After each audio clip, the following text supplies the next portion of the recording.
જગચાક ફેરવનાર એ કુંભાર બેઠો ક્યાં હશે? કીડીને કણ અને હાથીને મણ આપનાર એ અન્નદાતા ક્યાં બેઠો હશે?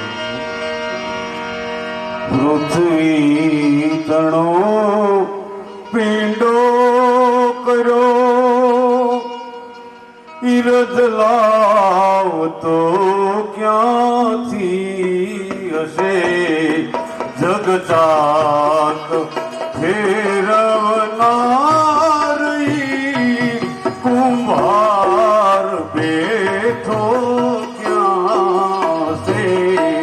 પૃથ્વી તણો પિંડો કર્યો એ રજ ક્યાંથી લાવતો? આ જગને ફેરવનારો કુંભાર કુંભને આકાર આપે કુંભાર કુંભને આકાર આપે. વાહ! પ્રજાપતિ બ્રહ્મા જગતોર સે હે ગુટા ભર્યા ક્યારે કિનારી છાપશે? જગતોર સે હે ગુટા ભર્યા ઈ ક્યારે કિનારી છાપશે? ઈ બાત હો કેટલા છે? ઈ બાત હો કેટલા છે? ઈ રંગ રેજ બેઠો ક્યાં છે? પૃથ્વી તણો પીડો પડ્યો ઈરજ લાવતો ક્યાંથી હશે? બદલાય નહીં બદલાય નહીં. કેવા એ કરખા નો લાગે જુદા જુદા કેટલા બીબા આવી છે ભગવાન. બદલે 24 તત્વોનું બનેલું આપણું શરીર છે. પૃથ્વી, જળ, તેજ, વાયુ, આકાશ, 5 જ્ઞાનેન્દ્રિયો, 5 કર્મેન્દ્રિયો, ચિત્ત, બુદ્ધિ, મન અને અહંકાર. આ બધું મેળવો એટલે શબ્દ, સ્પર્શ, રૂપ, રસ અને ગંધ એની તન્માત્રાઓ બતાવી છે. અહીંયા તમારે ગાયત્રી મંદિરમાં આપણે અંદર જોઈએ તો એ આખા 24 તત્વો બતાવ્યા છે. બહુ સરસ મજાની પૂજ્યપાદ ગુરુદેવ શ્રી રામશર્મા આચાર્ય મહારાજનું 24 તત્વો પર મનોમંથન. આપણે 24 અવતારો લેવાના છે.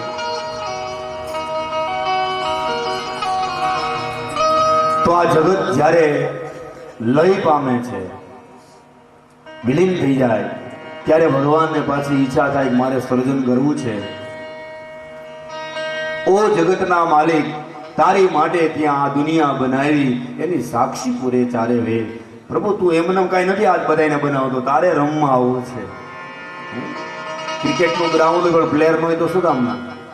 ગ્રાઉન્ડ તો છે. ભગવાને કીધું કે તું આમને બનાવ્યા ને પછી તું આવે. હે જગદીશ, તું તારા માટે ત્યાં લીલા કરી છે, અમારા માટે નહીં. તો પહેલો અવતાર ભગવાનનો. સજ્જનો ધ્યાન આપીને સાંભળજો અને છેલ્લે દિવસે પૂછી ભાઈ કે કેટલા અવતારો ને ક્યાં ક્યાં હતા. 24 અવતારો જે લોકો કંઠસ્થ કરે એને ભાગવતનું સંપૂર્ણ પુણ્ય મળે છે. શ્રી ભગવાન નારાયણનો પ્રથમ અવતાર. આ જ્યારે જગતનો ફરી વખત બ્રહ્માજીએ વિચાર કરી, નારાયણના નાભીમાંથી બ્રહ્માજી પ્રગટ થયા અને બ્રહ્માએ પહેલા વહેલા માનસિક પુત્ર પ્રગટ કર્યા, સનક, સનંદન, સનાતન અને સનત કુમાર. એ પહેલો અવતાર છે. સનકાદિક ઋષિ મુનિઓ પહેલો. શ્રી હરિ શરણમ મમ, શ્રી હરિ શરણમ. સનકાદિક ઋષિ મુનિઓનો પહેલો અવતાર. એટલે બ્રહ્માજી કીધું કે જાઓ તમે સંસાર ભોગવો અને તમારે ત્યાં દીકરા ને એને ત્યાં. તો અમે તો બ્રહ્મચારી છીએ, 5 વર્ષની ઉંમર. એટલે બ્રહ્માજીને સંતોષ ન થયો. પહેલો અવતાર સનકાદિક ઋષિ મુનિઓનો, એમાં સંતોષ ન થયો એટલે ભગવાને તરત જ પોતાના નશ્કુરાની અંદરથી વરાહ સ્વરૂપ ભગવાન પ્રગટ થયા. બોલીએ વરાહ સ્વરૂપ ભગવાન કી જય. વરાહ બીજા અવતારે ભગવાન વરાહ થયા.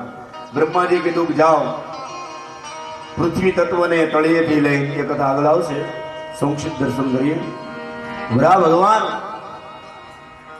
બ્રહ્માજીના નાકમાંથી શું કામ પ્રગટ થયા? ક્યારેક માના ઉદરથી થાય, થાંભલામાંથી થાય, હિરણ્યકશ્યપની પ્રહલાદની રક્ષા માટે. નાકમાંથી શું કામ? તો કે ભગવાનને પૃથ્વી તત્વ લેવા જવું છે. તો પૃથ્વી તત્વને સૂંઘવા માટે શું જોઈએ? તો કે નાક જોઈએ. અત્યારે સુગંધ કેવી આવે છે?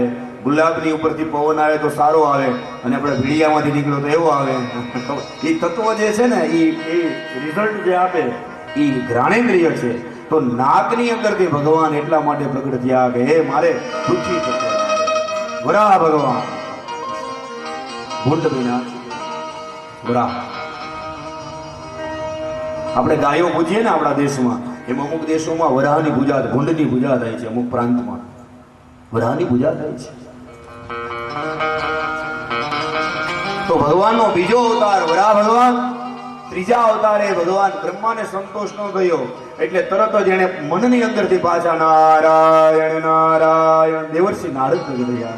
હાથમાં વીણા લઈ અને નારદનો ત્રીજો અવતાર. જાઓ બેટા સંસાર ભોગવો, તમારે ત્યાં સંસાર, તમારે ત્યાં દીકરા, એને ત્યાં દીકરા. નારદજી કીધું હું તો સંન્યાસ ધારણ કરનારો છું, મારા ભગવાનનો પાર્ષદ છું, તો મારે ભગવાનનો સંદેશો ગામડે ગામડે પહોંચાડો. હું સંસાર નહીં, હું આસક્ત નહીં. પછી ચોથા અવતારે ભગવાન અંશા અવતાર લઈ છે. નર નારાયણ ભગવાન પ્રગટ થયા છે. ધ્યાન આપજો. પહેલો અવતાર સનકાદિક ઋષિ મુનિઓ, બીજા અવતારે વરાહ ભગવાન, ત્રીજા અવતારે નારદજી, ચોથા અવતારે નરનારાયણ ભગવાન, અને પાંચમા અવતારે ભગવાન કપિલ સ્વરૂપ ભગવાન કરદમ ઋષિને ત્યાં દેવહૂતિ માના ઉદરથી પ્રગટ થયા. કપિલ ભગવાન સાંખ્ય શાસ્ત્રના પ્રવક્તા.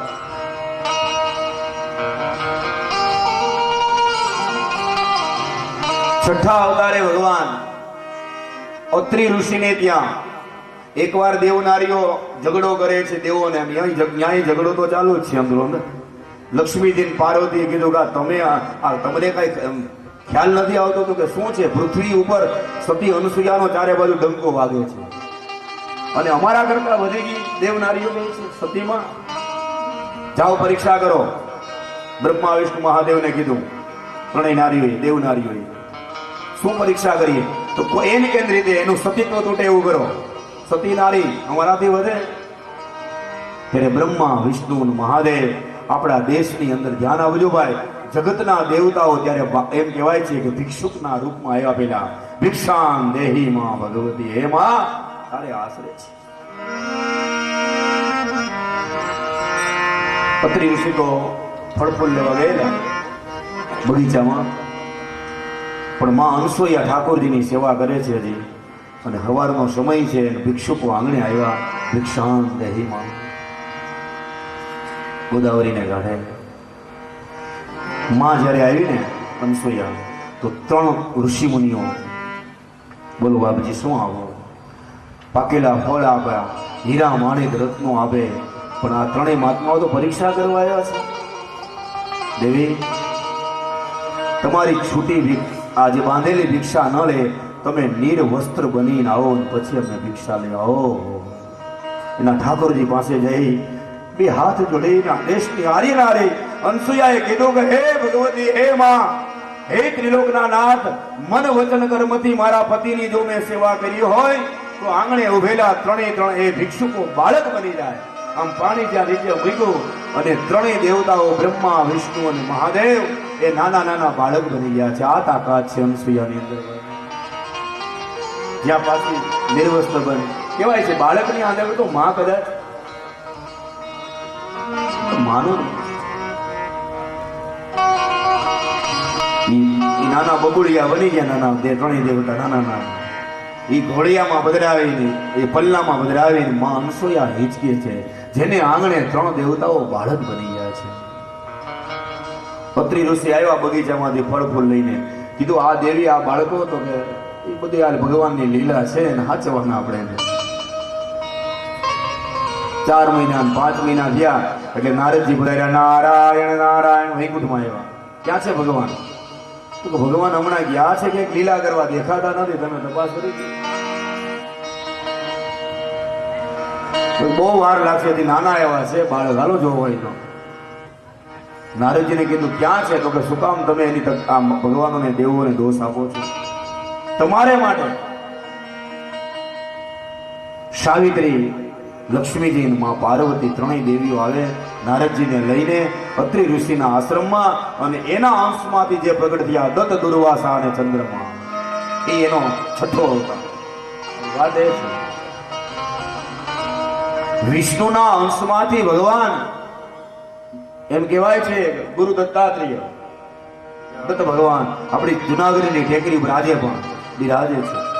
એવું કેવું લખ્યું છે શાસ્ત્રોમાં કે હજી પણ આજ બિરાજે છે દત્ત મહારાજ, ગુરુ દત્ત દેવ ટોચ ઉપર બિરાજે છે.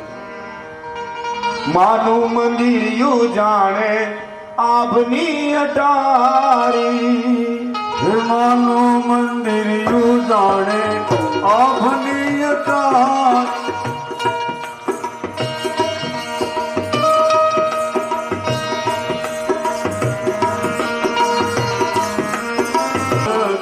ગિરનાર. ગુરુદત્ત મહારાજ ટેકરી ઉપર બિરાજે છે. અને માનું મંદિર, અંબાજીનું મંદિર તો એમ લાગે આભની અટારી, જાણે કેમ આમ વચ્ચે તરતું હોય. વાયુદેવ વીજળો વાય છે માં અંબાજીના દરબારમાં. આ તો અંબાનો દરબાર છે, માં ભગવતીનો દરબાર છે. ત્યાં શું બાકી હોય? 10 દિક્પાલો જેની રક્ષા કરે, માં જગદંબાનો જય જયકાર થાય છે. એવી ગરવી ગિરનાર છે આપણે, જેની છત્ર છાયામાં સોમનાથ દાદાના છત્ર છાયામાં બિરાજી છે. માનું મંદિરીઓ આવની અટારે છે.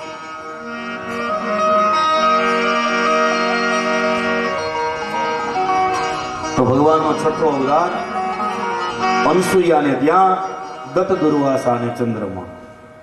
આ 6. 7મા અવતારે રુચિ ઋષિને ત્યાં ભગવાન યજ્ઞ નારાયણ ભગવાન બોલાયા.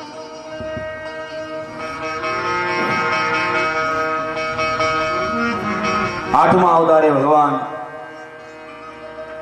મેરુ દેવીને ત્યાં નાભિરાજાને ત્યાં ઋષભ ભગવાન બોલાયા. જે જૈન લોકોના તીર્થંકર છે, જૈનાચાર્ય ઋષભ ભગવાન. કઈ મારું નથી, આ સનાતન ધર્મમાં જ છે બધું. એમાંથી આ જુદા જુદા આચાર્યોને કીધું કે સમાજની વર્ણ વ્યવસ્થા રહે એટલે વૃષભ ભગવાને જૈન દિગંબરો અને એ આગળ પરંપરા ચલાવી. વૃષભ ભગવાન 9મા અવતારે ભગવાન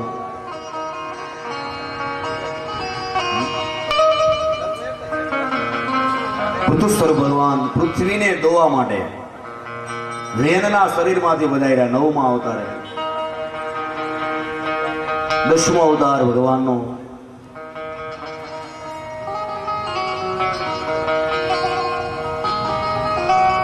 સાક્ષાત પરાત્પર બ્રહ્મ પરમાત્મા. ક્યારેક ક્યારેક યદા યદા હિ ધર્મસ્ય ગ્લાનિર્ભવતિ અભ્યત્થાનમ અધર્મસ્ય તદાત્માનમ સૃજામ્યહમ. 10મા અવતારે ભગવાને કેવો રૂપ લીધું વિચાર તો કરો. માછલાનું રૂપ લીધું, મત્સ્ય અવતાર. 11મા અવતારે ભગવાને એકાદશ અવતારે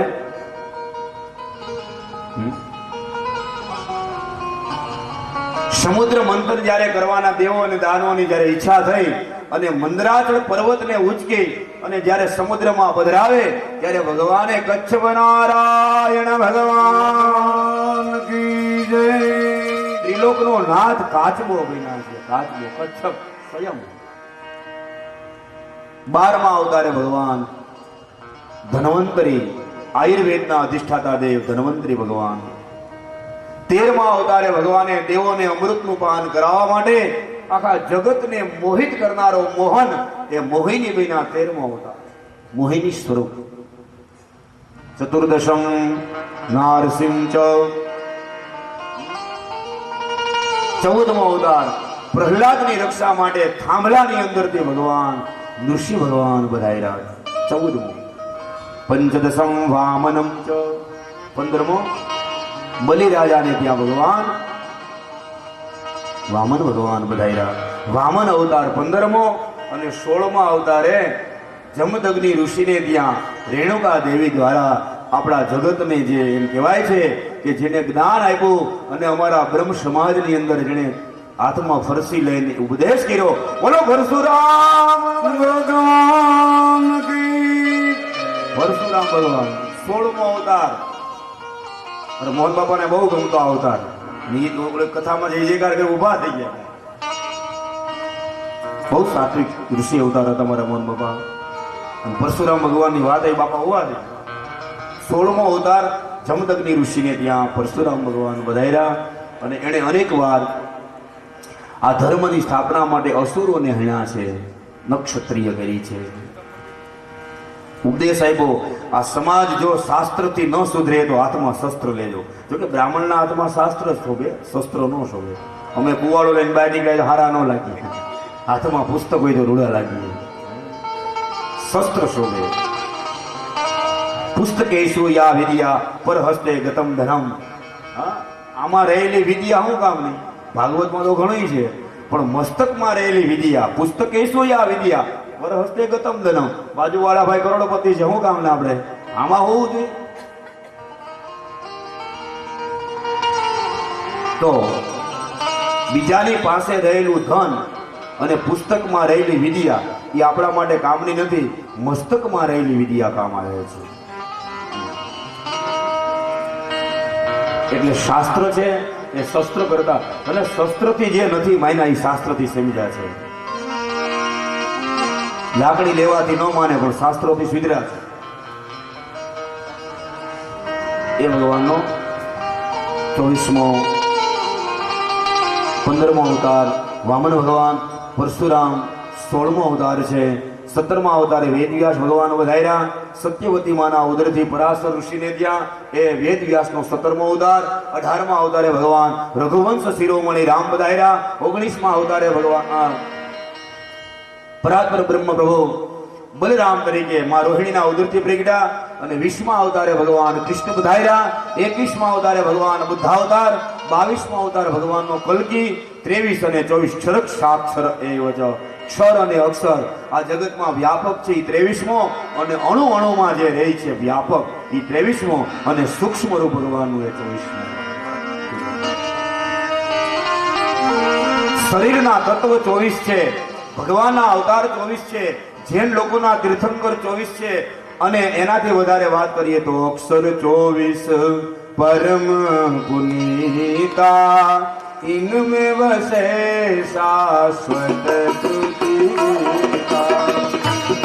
24 परम पुनीता इनमें वसे शाश्वत सुधीता. गायत्री महामंत्र ओम भूर्भुवस्वः तत्सवितुर्वरेण्यं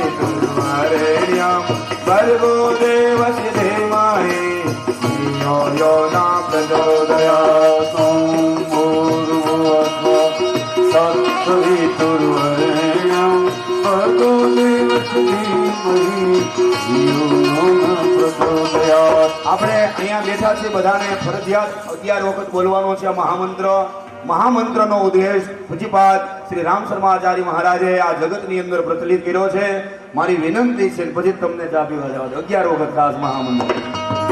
ઓમ ભૂર્ભુવઃ તત્સવિતુર્વરેણ્યં ભર્ગો દેવस्य ધીમહિ ધિયો યો ન પ્રચોદયાत्.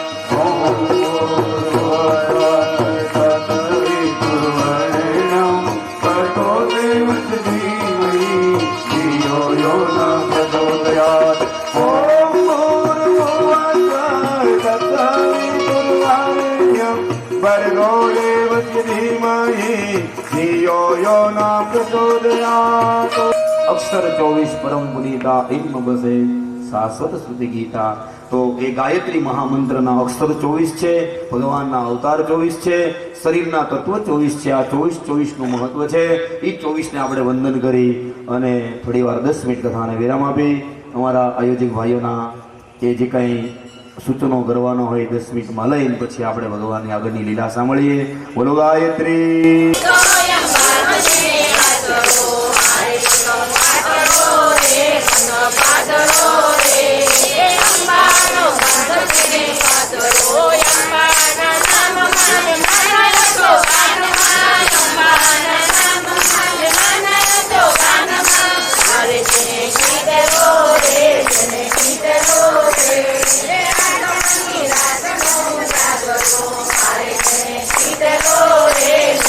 Kita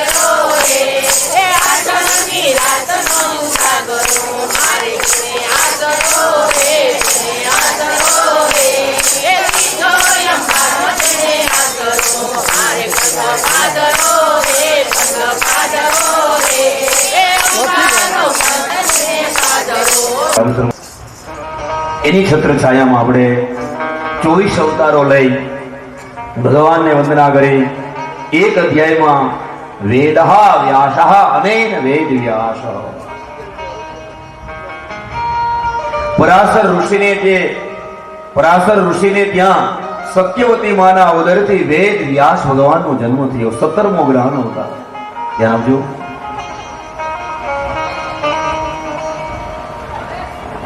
સત્તરમો અવતાર છે, જ્ઞાન અવતાર છે ભગવાનનો. વેદ વ્યાસ ભગવાન છે ને એ જ્ઞાન અવતાર છે. સત્યવતી માના ઉદરથી ઉદાર્યા છે. સુંદર મજાનો આશ્રમ સરસ્વતીને કિનારે બનાવ્યો છે. એમાં ઓટલા ઉપર બેઠા છે. સંધ્યાનો સમય છે, ગૌધુલિક સમય. 18 પુરાણ એ પૈકી 17 પુરાણ બનાવ્યા, 18મું બાકી છે. 4 વેદ બનાવ્યા છે, ખટ શાસ્ત્રો બનાવ્યા. અને એમાં બરાબર ખીન હૃદયથી વેદ વ્યાસજી ચિંતામાં બેઠા છે ઓટલા ઉપર. વિચાર કરો, એટલા પુરાણો બનાવ્યા પછી એને જો ચિંતા હોય અને આપણે એમ કહીએ કે અમારે શાંતિ જોઈએ, કોઈથી માળા નથી ફેરવીને શાંતિ ક્યાંથી મળે? એટલા પુરાણો બનાવ્યા. વેદઃ વ્યાસઃ અનેન વેદ વ્યાસ. વેદ વ્યાસની વ્યાખ્યા છે અને વિસ્તાર કરે ને એનું નામ જ વ્યાસ.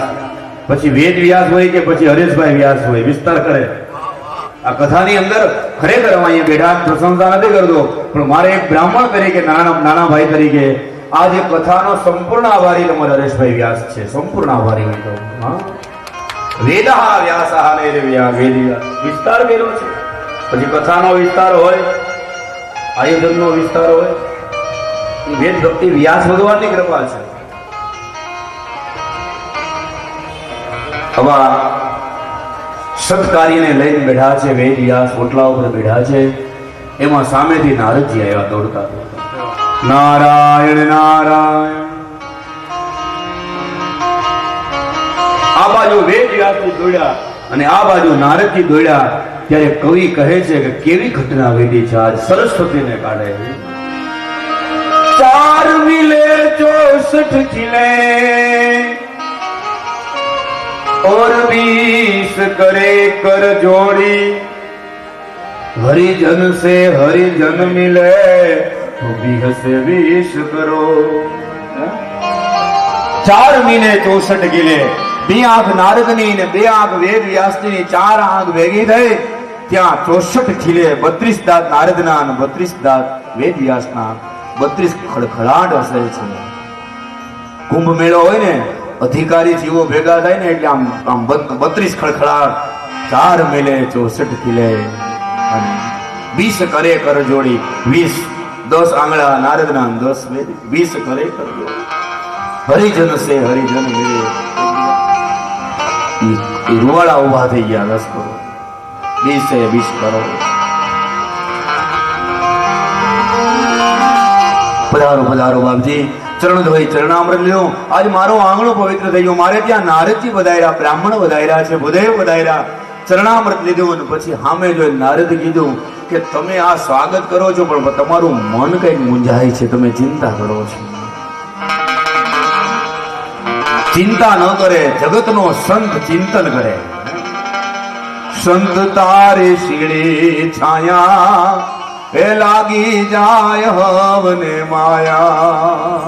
સંત તારી શીળી છાયા એ લાગી જાય સૌને માયા. પૂજ્યપાદ પાંડુરંગ દાદા આઠવલે સ્વાધ્યાયના પ્રણેતા, એને એનું રચિત છે આ ભાવગીત. સંત તારી શીળી છાયા એ લાગી જાય હવને માયા. એ સંત તારી શીળી છાયા લાગી જાય હવને માયા. દાદા કહે છે કલ્પતરુ તને કેમ કહું કહે લાકડો એ તો ગણા. કલ્પતરુ તને કેમ કહું કહે લાકડું ઈ તો ગણા. મેરું કહી તને હાક મારો તો હું તને કેમ કહું? તો જળનો આરોપ થાય એ મારે મતી બેર તમારી.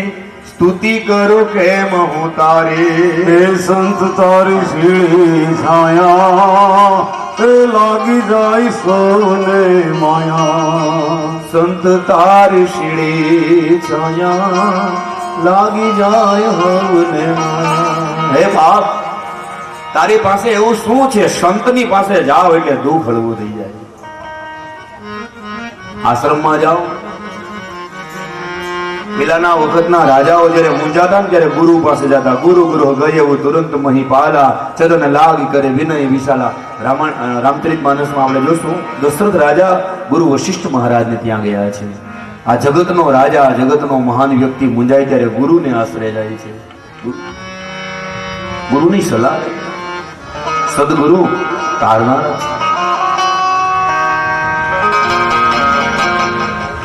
નારદજી પૂછે, બાપ કેમ ચિંતા કરો છો? તમારી ચિંતાનું કારણ શું છે? તમે એટલા પુરાણો બનાવ્યા, હજી કેમ તમે? ત્યારે વેદવ્યાસજી એક શ્લોકમાં જવાબ આપ્યો છે. અસ્ત્યૈવ મે સર્વવિદમ ત્વયોક્તમ તથાપિ નાત્મા પરિતુષ્યતે. શ્રી કૃષ્ણ ગોવિંદ રે મુરારી હે નાથ નારાયણ વાસુદેવા દેવા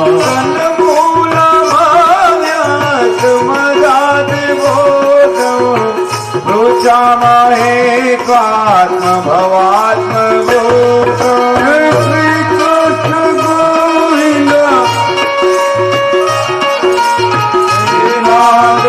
નારાયણ વાસુદેવા. શ્રી કૃષ્ણ ગોવિંદ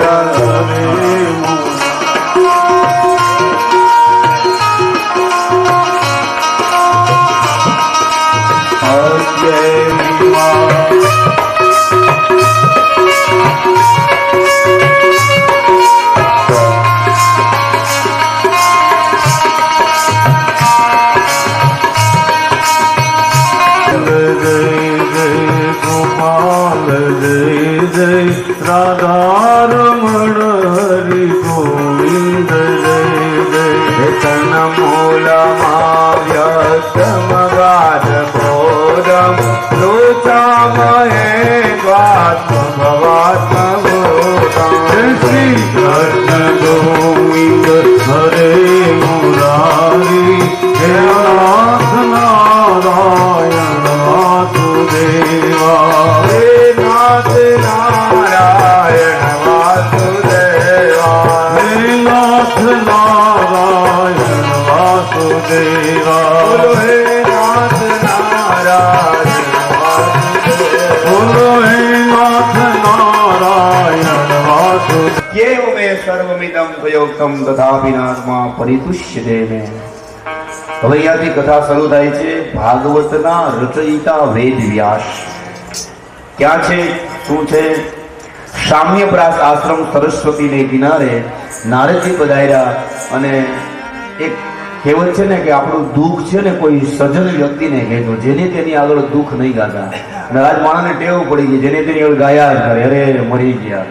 દિવસમાં 10 વાર મરે, વાતમાં કે એ મરી ગયા, પણ તું જીવતો છો.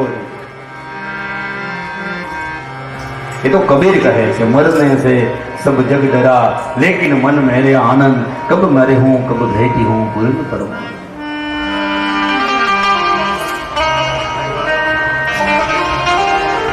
નારદજીને કીધું કે મારે 17 પુરાણ બનાવ્યા પણ મારા આત્માને શાંતિ કેમ નથી? હજી મને ઉત્પાદ છે, મને કઈ ચેન નથી. જીવનમાં એટલા સત્કર્મ કર્યા છતાં પણ એના આત્માની ખિન્નતા છે, અશાંતિ છે. આજ આપણા સમાજ છે ને, ધ્યાન આપજો, દરેક વ્યક્તિ શાંતિની ખોજમાં છે. દરેક વ્યક્તિને તમે પૂછો શું જોઈએ, તો કે બધુંય મળ્યું છે પણ શાંતિ નથી. શાંતિ, વ્યક્તિ શાંતિની ખોજમાં છે અને આપણો સમાજ ક્રાંતિની ખોજમાં છે. સમાજને ક્રાંતિ તરફ જવું છે અને વ્યક્તિને શાંતિ જોઈએ છે. જવાબ આપ્યો ત્યારે બાપજીએ કે આ જન્મમાં મને જે કાંઈ શરીરના દંડ હોય ને ભોગવી લેવા દો, મારે બીજો જન્મ નથી લેવો. એટલું બોલ્યા. આગલા જન્મના હોય ને એટલે આ જન્મમાં નથી. તો પૂર્વ જન્મની કથા કહે છે નારદજી. હું મારા પૂર્વ જન્મની કથા કહું છું, સાંભળો.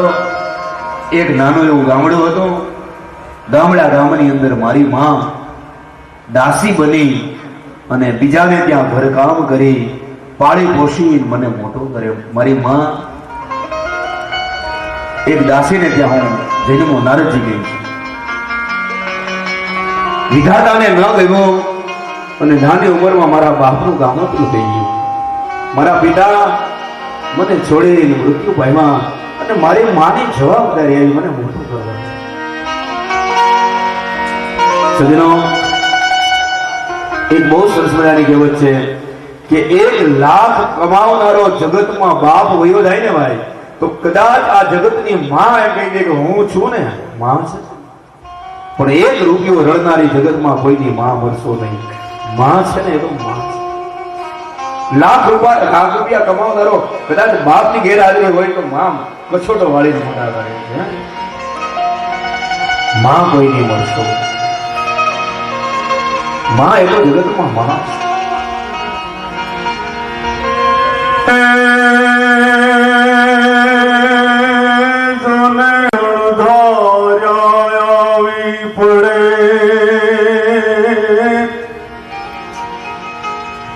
ઘરમાં દુઃખ ના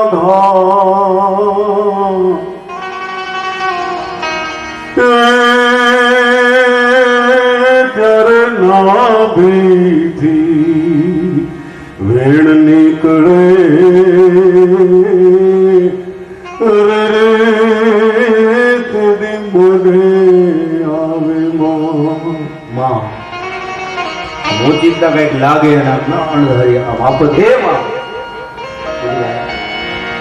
કુપુત્રો જાય તો ક્વચિત પિકુ માતા ન ભવતી. માં એ તો જગતમાં માં છે.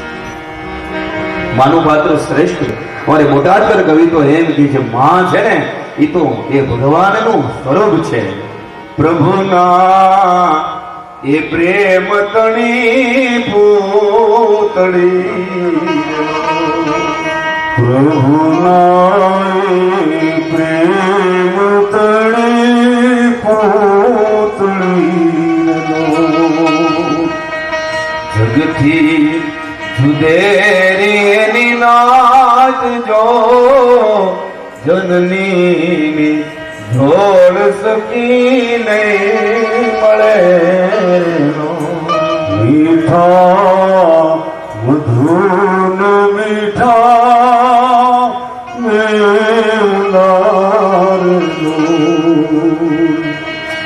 પણ મીઠી છે મોરી માત જો ધનની જોડ સખી નહીં ધનની